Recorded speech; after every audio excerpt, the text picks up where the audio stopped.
get into a lot of variety as we get into Billboard's Hot 100, December 8th, 1958. A little bit of country, play a little bit of country by Johnny Cash. Rock and roll, got Eddie Cochran on that Hot 100. Bobby Days, Rockin' Robin, and mainstream music.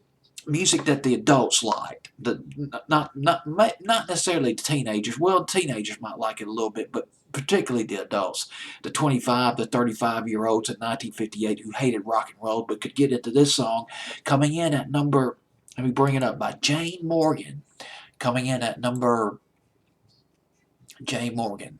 The Day the Rains Come by Jane Morgan off the Cap record label, coming in at number 28, Billboard's Hot 100, December 8th, 1958. The song was, it jumped from 31 to 21, peaked at 21, down to 27, down to 28, week of December 8th, 1958. The Cap record label, Jane Morgan, The Day the Rains Come, or The Day the Rains Came, rather. Jane Morgan, her real name was Florence Courier, but later had her names changed to Jane Morgan as her singing career started to get cranked up. She became a sensation in France. She sang at some of the ritzy nightclubs in France, and she learned how to speak French. She spoke French very well, spoke great French, sang in French too. In French, she sang American Standards by George Gershwin, Cole Porter. She sang some French songs, and some of the songs that were popular in the century, the 20th century, the early to mid 20th century. And she later migrated to Canada. She sang at the Ritz Hotel in Montreal, and she had her own radio show on NBC. And on her radio show, she was backed by the 50-piece NBC Symphony Orchestra. She was picking up a lot of momentum in the 40s into the early 50s. And she started singing at the upscale nightclubs in New York City. But she wanted to break out. She wanted to expand into a recording career. But her managers, her booking agents thought, that's not for you. You're a nightclub singer. You're not a recording artist.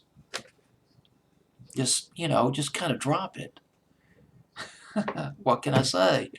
Well, Jane Morgan, she didn't give up on it. She sang at a place called the Latin Quarter in New York City, and she got a big break.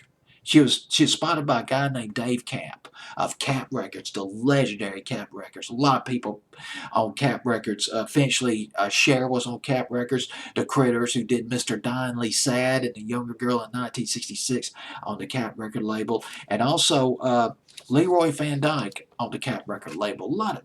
Bottom line, it's a big record label. This is a big break for her. And Dave Cap, he signed her to the record label.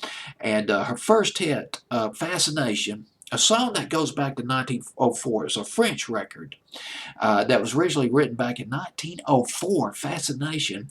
The English lyrics to that record was written back in 1932. And I mentioned this before in another video. A lot of songs in the 50s were remakes. The remakes in the 50s going back into the 40s, the 30s, and in some cases all the way back early in the century to the 1900s, the 19-teens, when the original music and some of the original lyrics were written. So it was with this song, Fascination. Jane Morgan's version of Fascination went to number 11 on Billboard's Hot 100. I'm thinking 1957 was the year that song came out. Now, this record I'm going to play for you, The Day the Rains Came. Two versions of this record. Side A, the English version. Side B, the French version. And went to number 21 here in the States. Went to number 1 in Britain. The Day the Rains Came. This is Jane Morgan from Billboard's Hot 100, December 8th, 1958.